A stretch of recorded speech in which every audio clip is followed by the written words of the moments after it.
म्हणून हा प्रचंड मोठी वेदना आहे. या राज्य सरकारने मुख्यमंत्र्यांनी त्याला गर्दी समजून नाही तर याला वेदना समजावी. गोरगरिबांच्या लेकरांची वेदना आरक्षणासाठी वापर होते लेकराचं भाऊ. म्हणून या गरीब मराठ्यांचे लोक मुंबईत आले.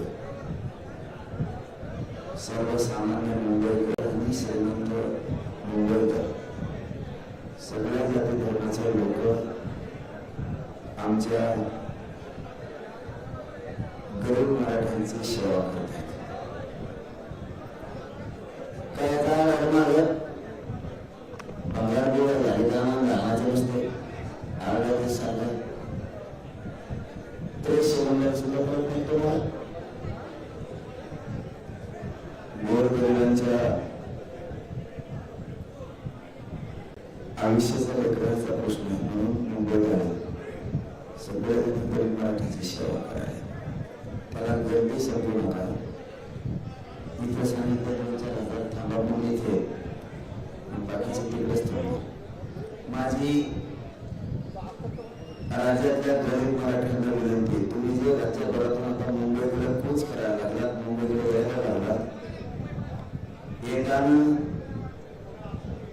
मुंबईत असणाऱ्या ग्राउंडवर आपण आपल्या गाड्या सुरक्षित पार्क लावा पार्किंग मध्ये.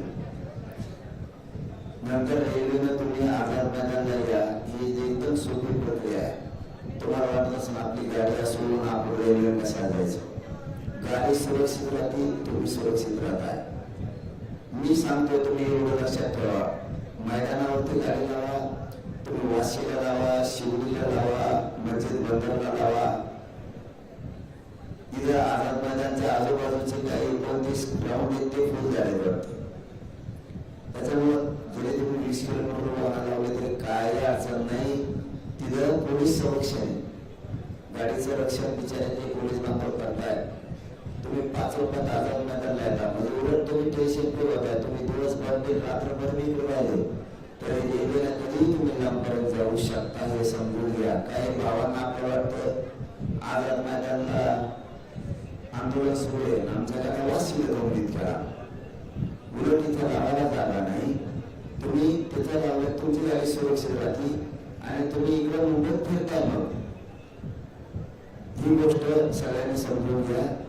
दुसरं असं ग्रामीण भागातून जे जेवणाचे ट्रका भरून यायला लागल्यात त्यांना माझी विनंती आहे, कुठे कुठे पार्किंगला लोक थांबले हे आधी बघा आणि तिकडून येतानाच वाटप करत या. आझाद मैदानावर तुम्ही वाशीला वाटप करा, चेंबूरला वाटप करा, महानगरपालिके समोर करा, तुम्ही शिवडीला करा, तुम्ही त्याच्यानंतर मस्जिद बंदरला करा. त्यानंतर तिथे बरेचसे ग्राउंड आहेत. काय बिपिली काय तरी बिपिली काहीतरी बीबीटी ते एक मोठं ग्राउंड आहे. तिकडून वाटप करत मग इकडे डायरेक्ट ट्रका भरून इकडे आणू नका. कारण इथं शिल्लक राहत तिकडचे पश्चिम मारती त्यामुळे तिकडून वाटत इकडे. ही दुसरी गोष्ट सांगितली. माझी तिसरी गोष्ट आहे, इथं जे अन्न छत्र सुरू केलेत ना हे विशेष महाराष्ट्रातल्या लोकांनी आणि इथल्या मुंबईतल्या लोकांनी आणि आपण आंदोलकांनी समजून घे. अन्न छत्र सुरू केलेले एक जणांनी केले. त्याच्या जीवावर कोणी पैसे कमवू नका. निर्यात ना होईना परत म्हणतात हे काय झालं.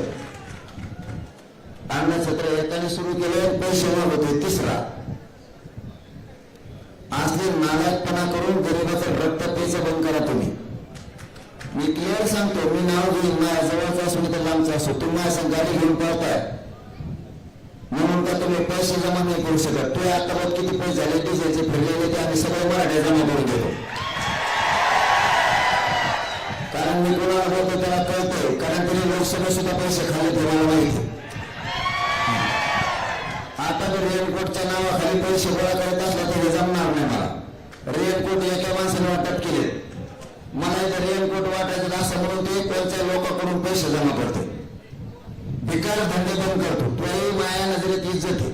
तुला क्लिअर सांगतो ना, मी नाव घेईन पुढे असेल लोकसभेत कोणाकडून पैसे घेतले याचं मी नाव घेईन, आणि आता रेनकोटचे कोणाचे पैसे जमा केले ते घेईन. मी सोडून दिलं तुला, मला बोलायला नको. तुम्हाला जवळच असतील लांबचं असतील मध्ये नाही गेलं नाही, गाडी घेऊन पळतो. तुला काही घेऊन पळवलं नाही, तुम्हाला जीवाचा विश्वासाचा म्हणून घेऊन पळतो, आणि डिझेल टाकून पळतो म्हणजे विश्वासाचा घात होऊन द्यायचा नसतो. मी जातीसाठी कसं विश्वास कमी देतो. तो डिझेल किती झाला आतापर्यंत या गाडीचं भाडं सांग, 1 मिनिटात महाराष्ट्रातल्या मराठ्याला द्यायला लागतो. महानाव खराब होतं तुमच्या असं नालायकपणामुळे. म्यामा घायला लावले काय असं होतं ते. महाराष्ट्रातल्या मराठ्याला सांगतो आता, 1 रुपया सुद्धा कोणाला द्यायचा नाही. तुम्ही दिले असले तर आज रात्री तुमचे पैसे माघारी मागा. समजलंय का? महाराष्ट्रातल्या मराठ्यांना त्या पत्रकार परिषदेचे आणि पत्रकार बांधवाच्या माध्यमातून जाहीर सांगतो, जेवणाला कुणा छत्र्या वाटत असतील, कुणा रेनकोट वाटत असतील, तुला गाडीत दम असलं तर वाटेल म्हणा, आम्ही 1 रुपया देत नाही तुला. आणि आम्हाला रेनकोट छत्र्याची गरज नाही, आम्ही आमच्या पावसात झोडपू. हे दुकानदार आता बंद केलेत नाही. समाजाच्या जीवावर फारके आणणारे हे बंद करून टाकले. यांना समाजाच्या जीवावर पैसे कमायचे, मी तेच बंद करेल. पण यांचा हळूहळू असं करून काहीच सुरू आहे. तर मी भारदेशी नाव सांगून दे, तू इतका देवारा होईल, तुला तसं मी दादा आहे भादा आहे. इथं लोक पाय ढोकरीत असतात धरून, दादा नाही भादा नाही काही नाही. आम्ही इज्जत देतो ते सांभाळ. तुला पुन्हा एकदा सांगतो, आम्ही इज्जत देतो ते सांभाळ. सगळ्याला पोटभर ताकदवर असते तेवढे, असं काही नाही. कोण दादा असतो काही नसतो, फक्त इज्जत करीत असतो प्रत्येक जण प्रत्येकाला खंबीर असतो. मग कुणी लिहायचं पैसे नसतं इथं, हे ध्यानात ठेवायचं सगळ्यांनी. पुन्हा एकदा सांगतो शेवटचं, महाराष्ट्रातल्या मराठ्यांनी कोणालाही पैसे द्यायचे नाही. आपण आपलं काय करायचे, गरिबाची सेवा तुम्ही येऊन करा. किंवा तिकडून पाठवलं तर येताना आता ट्रका लोक भरून आणायला लागले. कोणी सांगत आहे का नाव? पैसे घालून काय करतात, समाज मोठा करा त्याला सोडून छापायचंच बघत आहे. आम्हाला वाटलं काही मंदिर पळत होतं का म्हणून. आणि शेवटचा मुद्दा, उद्यापासून मी आता काल आज पाणी पिलं, उद्यापासून पाणी पिणे सगळं उपोषणाचं मी बंद करणार. सरकार मागण्याची अंमलबजावणी करत नाही, त्याच्या लक्षात येत नाहीये. त्यामुळे उद्यापासून मी पाणी बंद करणार आहे. आमरण उपोषण कडक सुरू करणार. उद्यापासून पाणी सुद्धा बंद. आणि 5वा मुद्दा, मराठा समाजाच्या एकाही पोरानं दगडफेक अमुक तमुक करायचं नाही. समाजाला खाली मान घालावं लागेल असं एकही पाऊल कोणी उचलायचं नाही. सगळ्यांनी शांत राहायचं. त्यांना किती आपल्यावर अन्याय करू द्या, अत्याचार करू द्या, मला तुमच्याकडून शांतता पाहिजे. काही करून तुम्हाला मी आरक्षण देणार आहे, त्याशिवाय मुंबई सोडणार नाही. हे शब्द आहे मला तुम्हाला. फक्त तुम्ही शांत राहा, शांत बसा.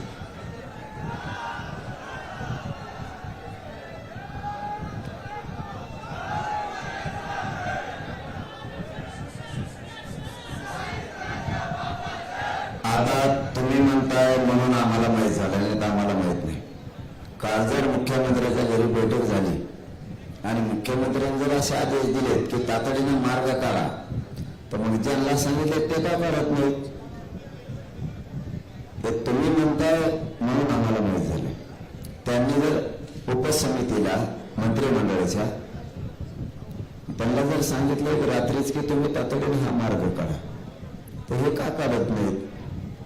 आता बैठक सुरू असते, हे बैठक यांचा हमेशा सुरू असतात. गेले बंगार येते नुसतं बैठक, मार्ग काढून लोकांच्या मन जिंकायचे हे गरीबाचे, ते सोडून देते.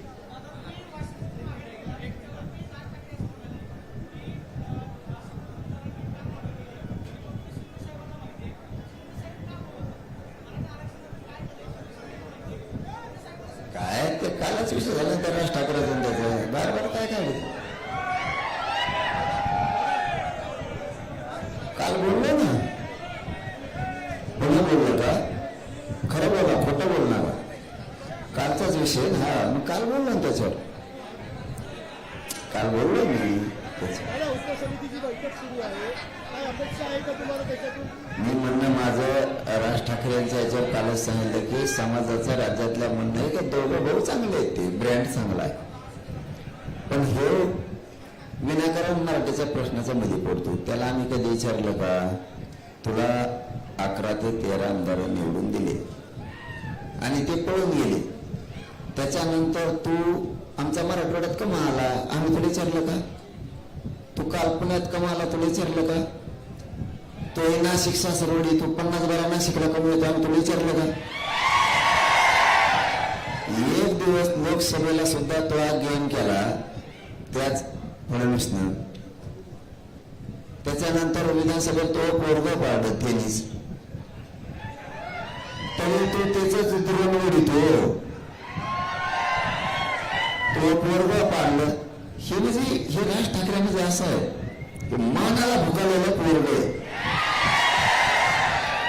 त्याच्या घरी नुसतं फडणवीस चहा पिऊन गेला की सगळा पक्ष बरोबर झाला तरी त्याला चालतो.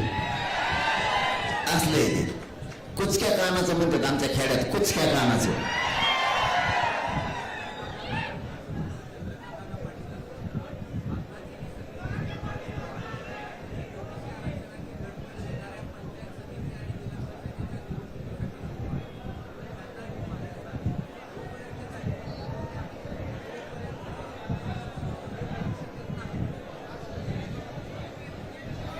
चंद्रकांत दादा पाटलाला म्हणा, आम्ही मधल्या काळात तुम्ही पोरांचं चांगलं काम केल्यामुळं बोलायचं कमी केलं, तर तू नीट राह. तू उपसमितीचा अध्यक्ष होता, तोच व्हॅलिटी रोखला होता हे आम्हाला माहिती. मराठीच्या शाख होऊ नको, इथून पुढे बोलू नको चंद्रकांत पाटलाला म्हणा, नाही तो नीट उभा मराठी काढतील मग.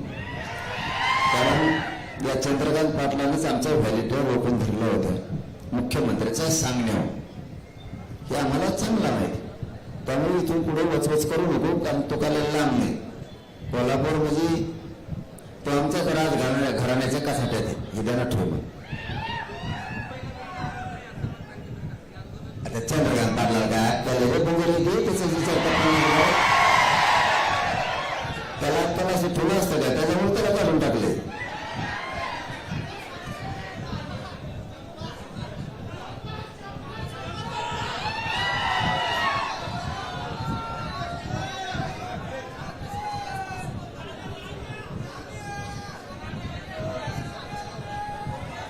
चंद्रकांत पाटील लय लांब जायला लागला बाबा, असा शब्द वापरला का त्यांनी?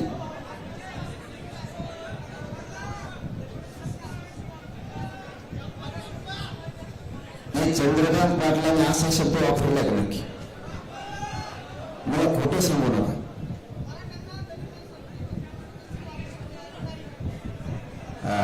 असं म्हणा ना, तुम्ही प्रश्न आधी उलटा विचारला होता, नाही तर चंद्रकांत पाटलाचा आत्ता नको बघायला असता ना लगेच. कसा प्रश्न तेच म्हणलं प्रश्नात, कारण तो काय बोलतो महबारीच देण असत. ते तसं नाही बोलून जर अंगावर आलं त्याच्या तर त्याला महाराष्ट्र सोडून त्याबद्दल दिल्लीत राहायची पंचायत होईल ह्या शब्दामुळे. एक राजकारणाचे शब्द बोलावे, पण कोणता शब्द बोलायचा आणि कोणचा नाही बोलायचा तो समाजाचा अस्मितेचा असतो मराठ्याचा. मला माहित तो शब्द तो बोलणार नाही, ते जर बोलला ना त्याचा गेमच वाजवेल.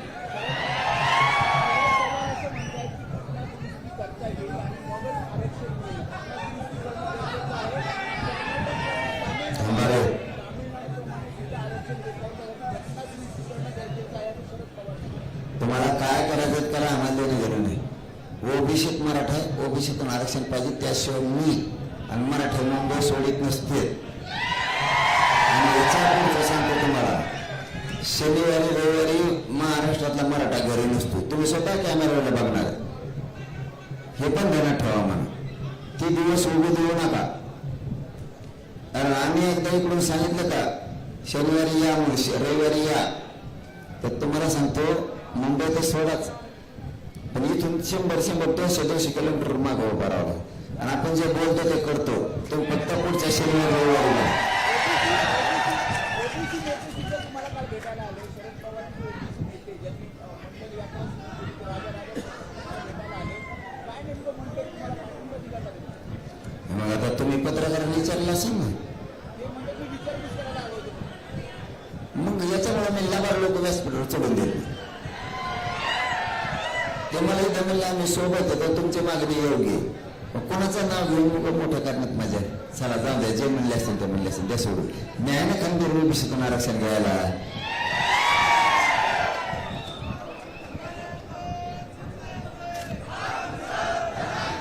थांबा रे, कोण म्हणलं? कोण? चिचुंद्री. चिचुंद्रीचे का पाय मोजले का तुम्ही? तिला 4 पाय आहेत का किती मिळत लागत आहेत की चिकाट पडू दिली. आणि चिचुंद्री लाल असते, लाल. ऊन पडलं तरी लाल, हिवाळा असला तरी लाल, आणि पावसाळा असला तरी लाल. आणि काय म्हणते हे सुद्धा कळत नाही चिचुंद्री. नुसती आडत चलती, नुसती आडत चलती. त्यामुळे ते त्याचा दोषच नाही. आता एवढ्या आंदोलन संपू द्या. निलेश साहेबाला दादा सांगितलं तुम्ही याला आवरा, त्याचं आंदोलन संपू द्या. त्याच्यात बघतोच किती दमी थांबा, पण ते सध्या नको. आता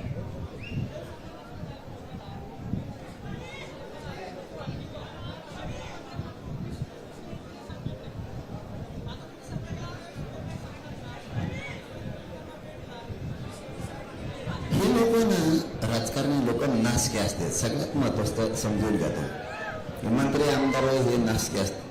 त्यांना किती समजून सांगितलं तरी ते तुमच्या समोर तरच बोलणार.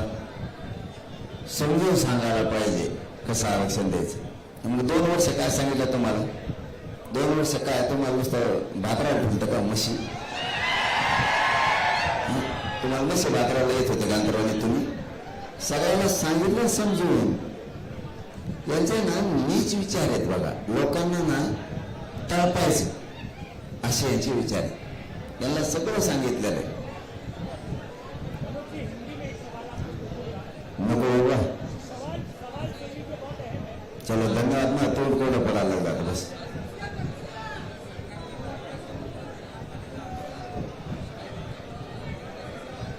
नाही काही मेसेज नाही, फिसेज नाही, काही बघू आम्ही कसं मिळायचं. आम्ही पुरे सज्ज झालेलो.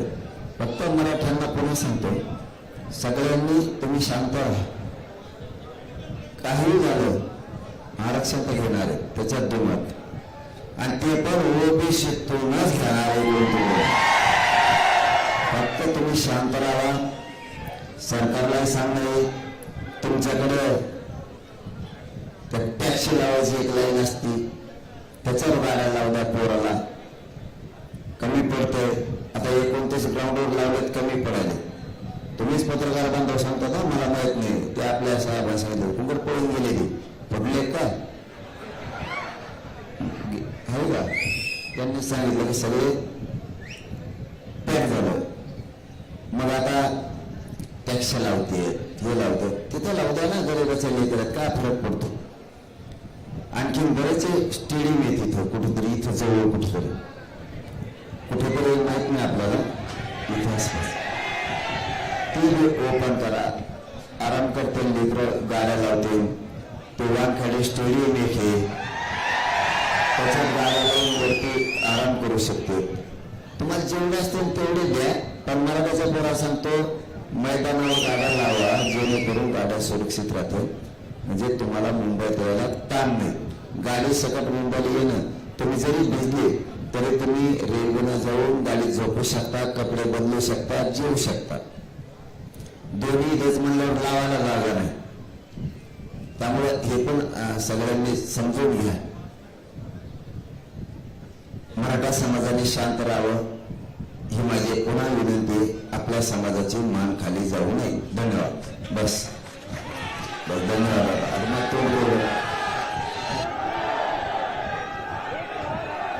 अरे मला नाही बोलता हिंदी.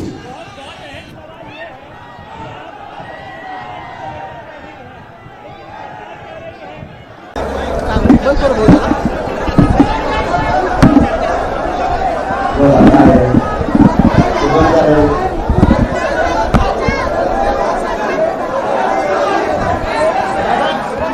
दादा सरकारचे प्रतिनिधी आहेत, मंत्री आले नाहीत, मंत्र्यांशिवाय चर्चा. ती फाईल वाचायला आम्हाला द्या म्हणा शिंदे समितीला वाचायला.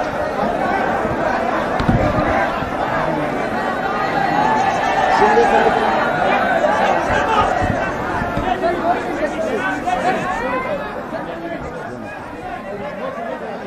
दादा मंत्र्यांशिवाय झालेली चर्चा तुम्हाला मान्य आहे का? मंत्री आले नाहीत तर न्यायमूर्ती शिंदे आले आणि विजयची योग्य थोडं शांत बसा रे पोरांनो, प्रेस सुरू झाली आपली. शांत बसा मला काय शांत बसा. मला आवाज आहे ना पत्रकार बांधवाचा, शांत व्हा.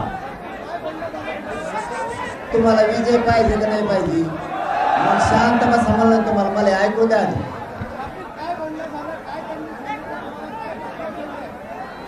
त्यांचं असं म्हणणं होतं, खरं तर इथं येणं अपेक्षित सरकारचं आहे, शिंदे समितीचं नाही. कारण हे काम शिंदे समितीचं नाही.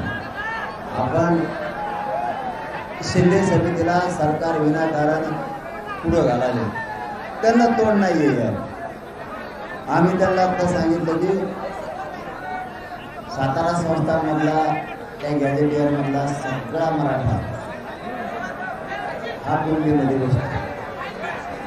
हैदराबादच्या गॅजेटियरचा विषय, मराठवाड्यातला मराठा हा कुणबी दुसरा नाही येऊन त्याची आमची संख्या त्याच्यात दाखवली.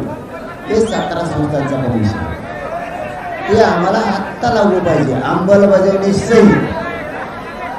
त्याच्यात आम्ही 1 घंट्याची सुद्धा वेळ देणार नाही, 1 घंट्याची सुद्धा. राहिला विषय केशेसचा, केशेस पण त्यांना सांगितलं सरसकटचा. बलिदान केलेल्या नोकऱ्याचा आणि निधीचा विषय ते सुद्धा आता ते म्हणले आम्ही लगेच मंत्रिमंडळासंग बसणार आहे, तेही घेतो. त्यात ते वेळ मागले तर म्हणलं 1 घंटा वेळ, 1 घंटा. सगळे स्वराज्याबद्दल अरे त्या सगळ्या स्वरावर चर्चाच नाही झाली, गेलेच पाहिजे बघून. आणि मराठा आणि कुणबी एक आहे. 58 लाख नोंदीचा अहवाल आहे. आपलं म्हणणं आहे ते सुद्धा JR काढून टाक. त्याच्यासाठी पण त्याला थोडा वेळ पाहिजे. तर ते आता चर्चा करून येतो म्हणले, बघू काय होतं ते. पण ह्या 2 गॅजेटियरमध्ये केसेसमध्ये बलिदान गेलेल्या कुटुंबाचा विषय आणि शिंदे समितीच्या नोंदी शोधण्याचा विषय, किंवा कुठंही 1 घंट्याचा सुद्धा वेळ दिला जाणार नाही. कारण मराठवाड्यातला सगळा मराठा कुणबी आणि सातारा संस्थांमध्ये सुद्धा पश्चिम महाराष्ट्रातला मराठा कुणबी. त्यामुळे याच्या 2 मध्ये त्यांचं म्हणणं होतं बॉम्बे गव्हर्नमेंट आणि औंध संस्थांच्या गॅजेटियरसाठी आम्हाला थोडा वेळ द्या. ठीक आहे म्हणलं, त्या 2 साठी आम्ही वेळ देतो. पण या 2 ला पश्चिम महाराष्ट्र आणि मराठवाड्याच्या गॅजेटियर 1 मिनिट सुद्धा मिळणार नाही. गेले आता ते सांगतो म्हणजे आता येते ना. आता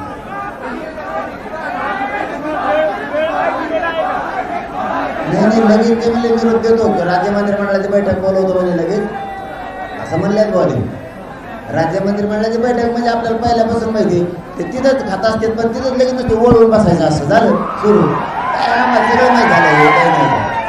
दादा मंत्र्यांशिवाय चर्चा तुम्हाला मान्य आहे का? मंत्र्यांनी मुख्यमंत्र्यांनी इथे यावं आणि मराठा समाजासाठी चर्चा करावी अशी मागणी आहे का? ही राज्य सरकारचा